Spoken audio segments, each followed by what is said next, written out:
In Minnesota, we work hard and we play hard.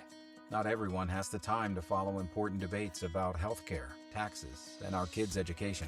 But people we don't know are making decisions for us every single day. That's where Center of the American Experiment comes in. We research the tough issues facing Minnesota to find common sense solutions and give you a voice. Center of the American Experiment is Minnesota's think tank, and we're working hard to make Minnesota better for you. I have never been prouder of this organization than I am right now. We had a challenging year. Every nonprofit in America had a challenging year in 2020, and I can't believe how well our staff rose to the occasion. By being a kind of critical voice, but not needlessly critical. There's been a lot to criticise.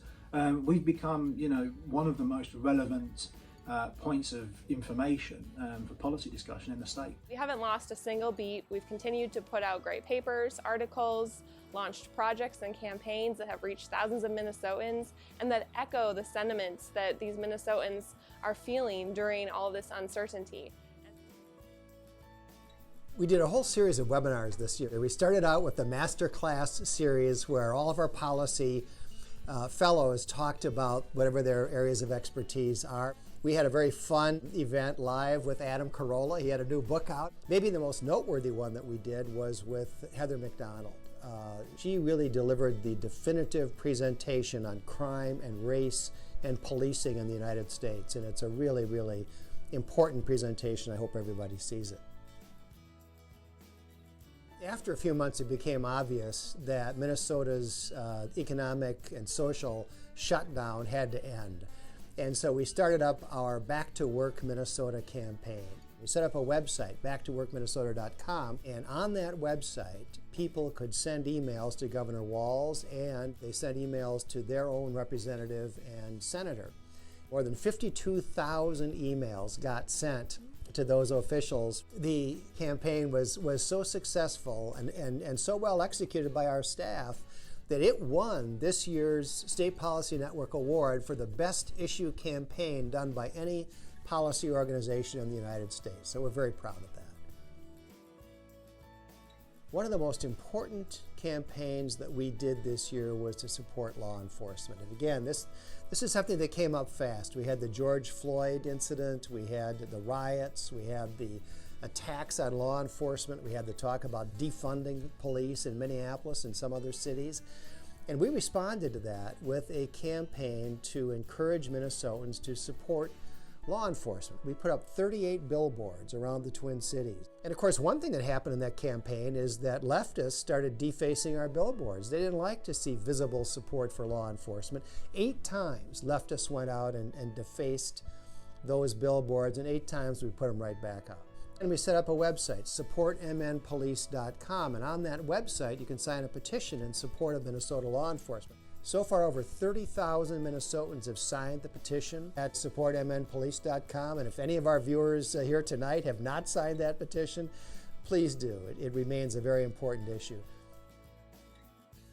At the start of the year, I released the economy report. $1.5 billion was a forecast budget surplus up to the middle of 2021. That's gone, and now the conversation is very, very different. How do we close this deficit? There will be people who say that we should hike taxes, but of course our taxes are already some of the highest in the United States. I think one of the biggest issues facing Minnesota is the possibility that the state government may try to raise taxes next year. Most of that really is just a matter of reducing spending or raising taxes, but from what has been seen, the state government seems to be very reluctant to cut spending, so there's a high possibility that they might raise taxes, which is bad for every Minnesotan here. We have a teachers union who has far too much control over our state politics, but also over K-12 education. We have seen over the years that despite increased spending, too many Minnesota students are being left behind and they're not getting access to the academic success that they deserve in order to be successful outside of the classroom. Currently, we are wrapping up our annual Educated Teachers MN project, focusing on teachers' annual September opt-out window. And for a lot of teachers, they're saying, you know what, the union isn't representing my voice and my choice, and I'm going to do something about it. It's been great to work with our wonderful educators across the state and help them realize those options. We worked together with 4 other organizations in Washington to try to bring about a rule change that would prevent the government unions from skimming off dues from payments that are made under Medicaid to personal care attendants. It was a scandal that the government unions were really stealing money out of this program. And we were able to bring about a rule change that made that dues skimming illegal, finally. And as a result of that, the State Policy Network gave us and those other 4 organizations what they called their Network Award to recognize working together on a multi-state coalition to try to bring about, in this case, successfully bringing about a result that had national importance. So on very, very short notice, we whipped up a back-to-school campaign. We're still fighting that battle. Schools are still wavering, even though we're well into September, on what exactly they're going to be doing this year. I've been watchdogging and exposing what the left is up to on a host of social, cultural, and educational issues here in Minnesota. The riots, the disorder, the statue toppling we've been seeing, the push for white privilege curricula and teacher training in K-12 education.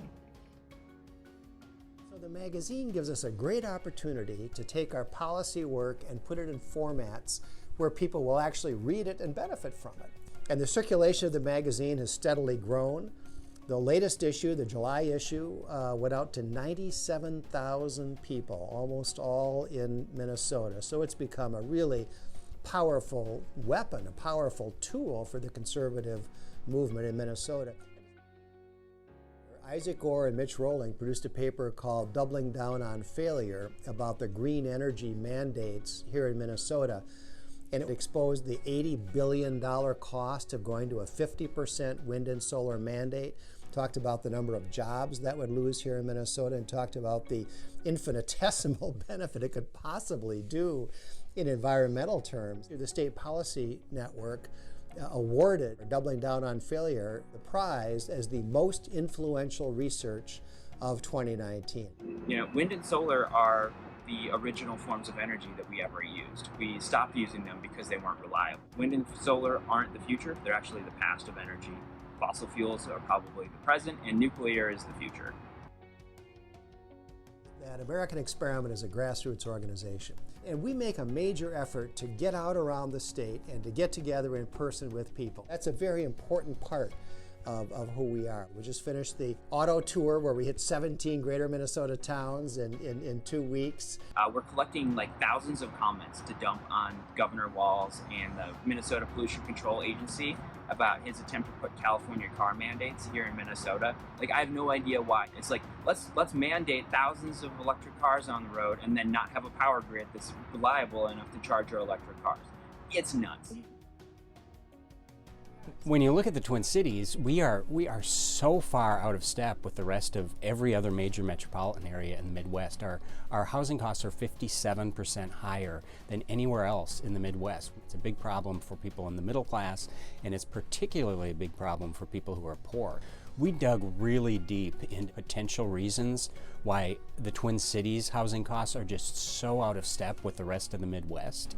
And we found that none of them explained it except for one, which was government policy and regulations. A lot of people just can't afford to live here anymore.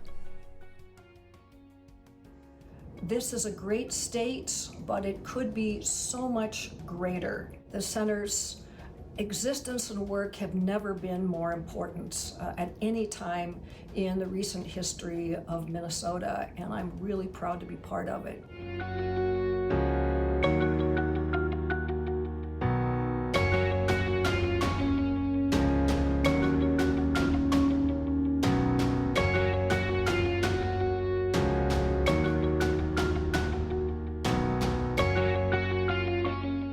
Happy birthday, John. I cannot believe you are 70.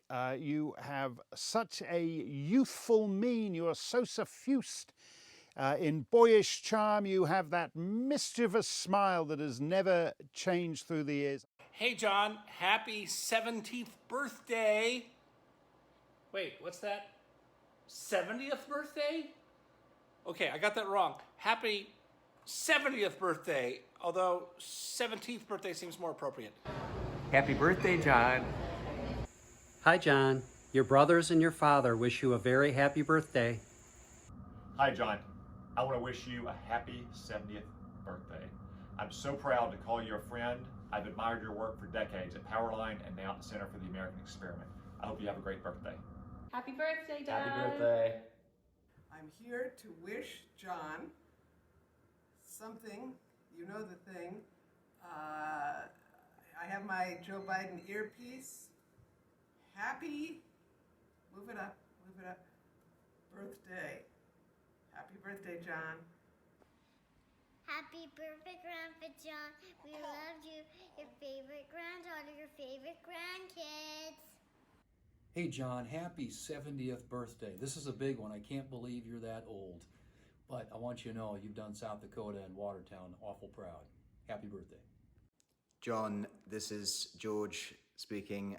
I'm wishing you a very happy birthday. Thank you for all the hard and incredible work you do for both America and for the center. And it's been a pleasure to get to know you in the last few years. Thank you so much. Happy birthday, John. Happy birthday, Dad. Happy birthday, John. Happy birthday, John. Hi, John. One of the most important things in life is the friends we make. And I found in business, I've made some of my best friends. And you are definitely one of them. I want to wish you all the best for a happy and healthy birthday. Love you, buddy.